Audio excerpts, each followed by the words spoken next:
हमारा जो महत्वपूर्ण प्रश्न है वह लांग वाला प्रश्न है, लांग आंसर टाइप का क्वेश्चन है। वह गॉस प्रमेय की व्युत्पत्ति कीजिए, सिद्ध कीजिए।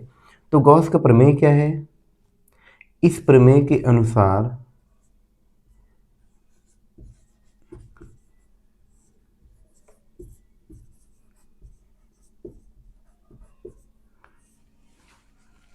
किसी बंद पृष्ठ से गुजरने वाला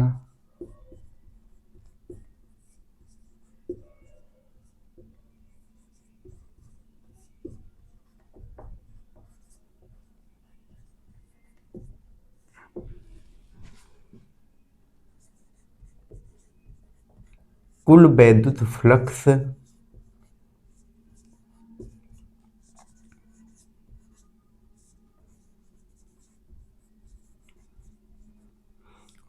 जिसको फाई ई कहते हैं, पृष्ठ से परिबद्ध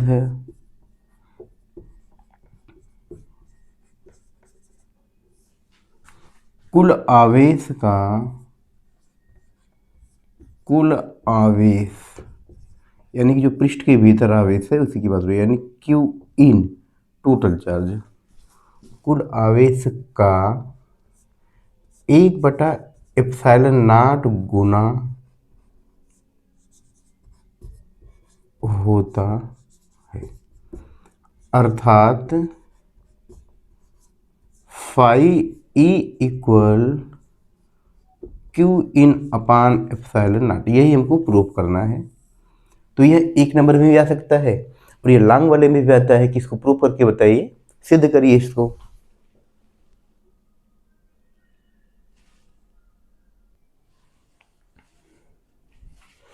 तो गॉस का ये जो प्रमेय है किसी बंद पृष्ठ के लिए ही है।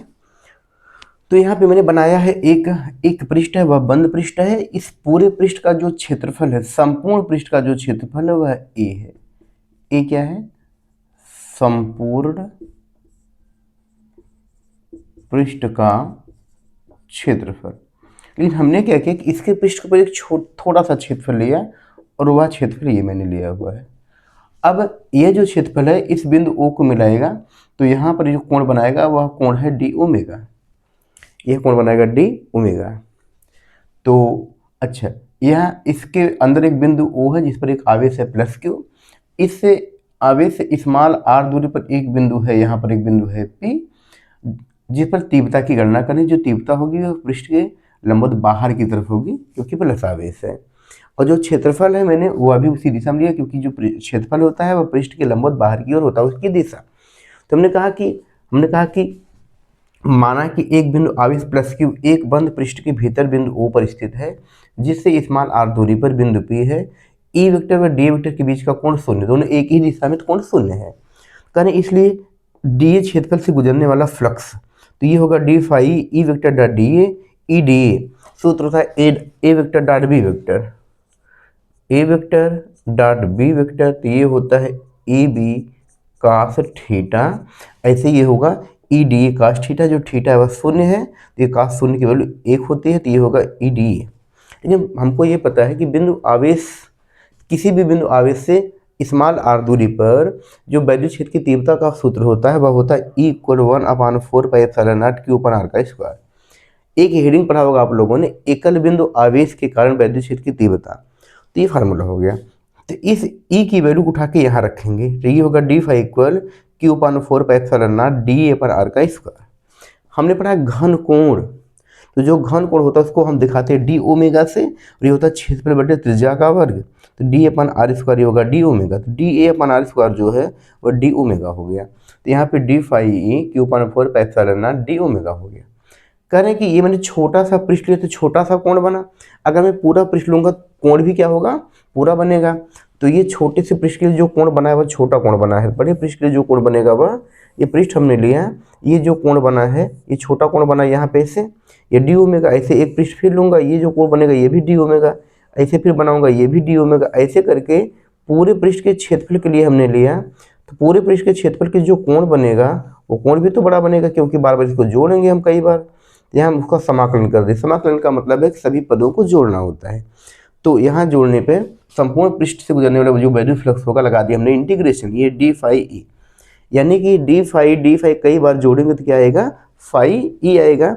या एक दूसरा तरीका भी इसका और भी देख सकते हैं, एक फार्मूले के अनुसार भी होता है ये कि डी फाई ई का समाकलन, क्योंकि कई बार इसको जोड़ रहे हैं तो ये ऐसे लिखेंगे इंटीग्रेशन डी फाई ई। अब यहाँ कुछ नहीं तो फाई ई तो मान ही लेंगे पावर जीरो लगा के हम।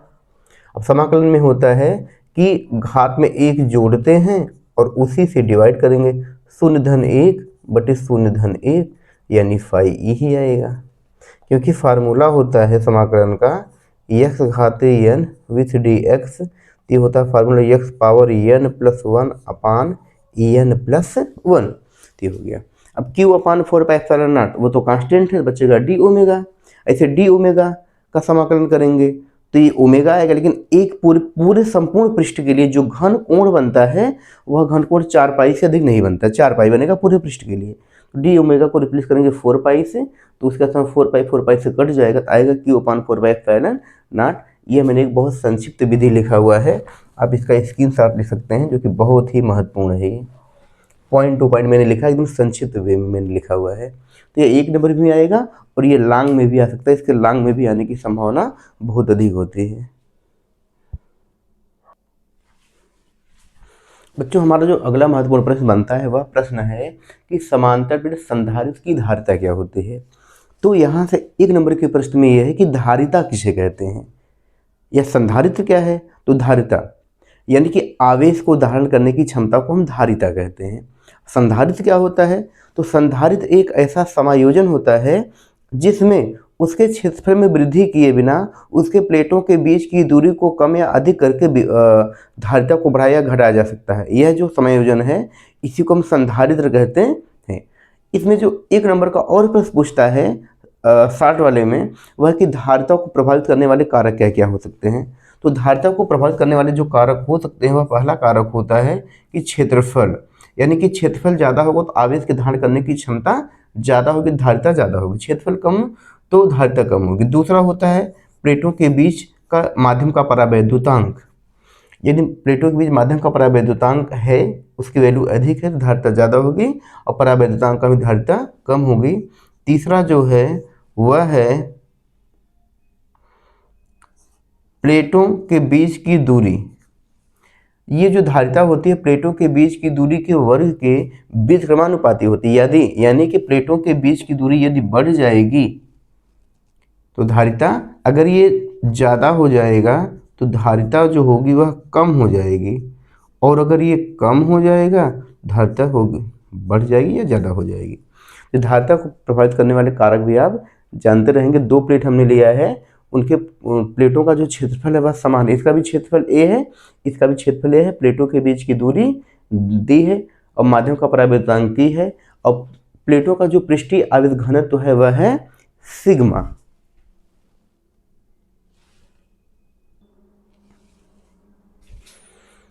हमने माना कि संधारित्र की 2 प्लेटें, यह प्लेट 1 है, यह प्लेट 2 है। प्लेट 1 व प्लेट 2 का जो क्षेत्रफल वह k है। दोनों को दिया गया आवेश, इसको दिया गया आवेश प्लस q, इसको दिया गया आवेश माइनस q, यानी आवेशों का परिमाण समान है। तो ये जो पृष्ठीय आवेश घनत्व होता है, आपने पढ़ा होगा पृष्ठीय आवेश घनत्व, रेखीय आवेश घनत्व और आयतन आवेश घनत्व।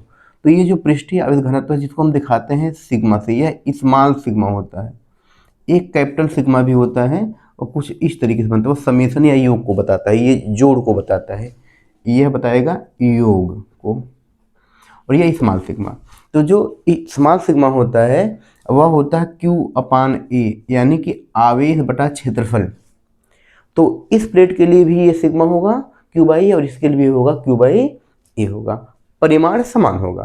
तो हमने कहा संधारित्र की प्लेटों के बीच प्रत्येक बिंदु पर विद्युत क्षेत्र की तीव्रता, चूंकि जो संधारित्र है उस पर आवेश है वह प्लेट के रूप में है, तो जो तीव्रता होगी इक्वल σ/K∁0 होगा। यदि प्लेटों के बीच विभवांतर V तथा प्लेटों के बीच की दूरी d है तो विद्युत क्षेत्र की तीव्रता, तो विद्युत क्षेत्र की तीव्रता और इसमें संबंध होता है, ये होता है V = V/d या V = ED। विभव प्रवणता हम लोगों ने पढ़ा था, विभव प्रवणता और विद्युत क्षेत्र की तीव्रता में संबंध। तो ये जो था विभव प्रवणता विद्युत क्षेत्र की तीव्रता यह होता था = V/, वहाँ हम लोग लेते थे डेल्टा x दूरी लेते थे, ये हमने डेल्टा x के स्थान पे क्या लिया है, दूरी को d लिया है, वहाँ से है। तो ये होगा V equal E into D. अब ई की वैल्यू, यह समीकरण 1 है, ई की वैल्यू लाकर यहाँ रखेंगे तो ये होगा सिग्मा अपान के एप्सिलॉन नॉट इंटू डी हो गया। परंतु पृष्ठीय आवेश घनत्व, ये जो सूत्र होता है सिग्मा इक्वल क्यू बाई ए, यहाँ से सिग्मा के हम क्यू अपान ए रखेंगे तो ये होगा क्यू अपान ए के एप्सिलॉन नॉट पहले था डी भी है।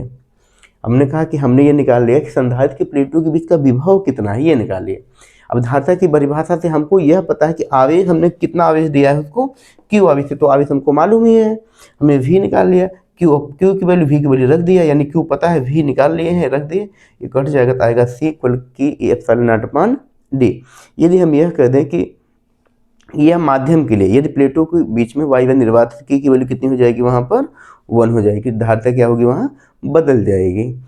और यह जो K है, A है और D है, यह धारिता को प्रभावित करने वाले कारक हैं। तो बहुत संक्षिप्त तरीके से लिखा है मैंने, आप इसका स्क्रीनशॉट ले सकते हैं।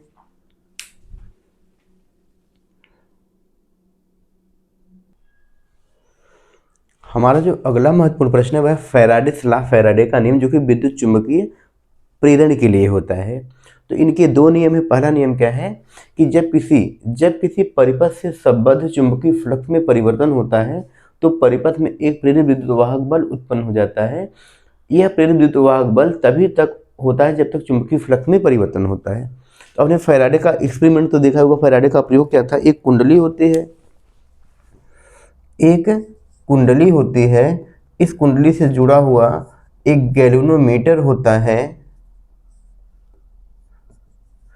और यहाँ पर एक दंड चुंबक रखा हुआ है, इसका यन सिरा है, यह यस सिरा है।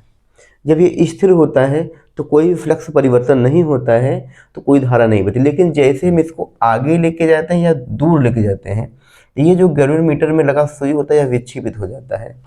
इसका कारण क्या था कि जो चुंबकीय फ्लक्स था, चुंबकीय फ्लक्स में क्या हुआ, परिवर्तन हुआ। तो चुंबकीय फ्लक्स में परिवर्तन के कारण ही क्या बही, धारा बही।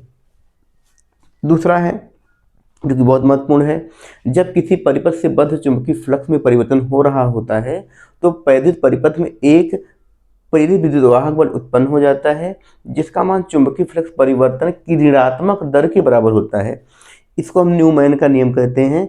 यह होता है E equal minus delta phi by delta T होता है, जहाँ डेल्टा फाई क्या है, चुंबकीय फ्लक्स परिवर्तन है।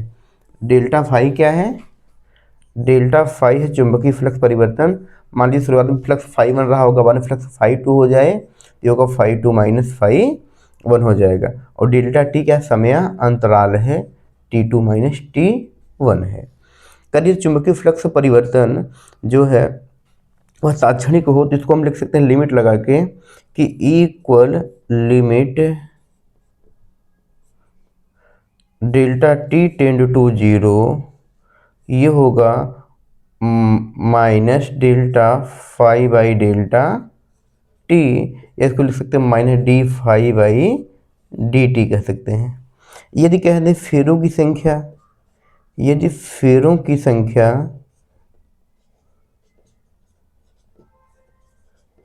कैपिटल एन हो तो यह होगा E equal minus N D phi by D T. इस फेरों की संख्या एन है तो एन का क्या करते हैं हम गुणा कर देते हैं। तो यह फैराडे का नियम। यहाँ जो निगेटिव साइन ऋणात्मक चिन्ह है यह बताता है कि जो प्रेरित विद्युत वाहक बल है वह फ्लक्स परिवर्तन का सदैव क्या करता है, विरोध करता है।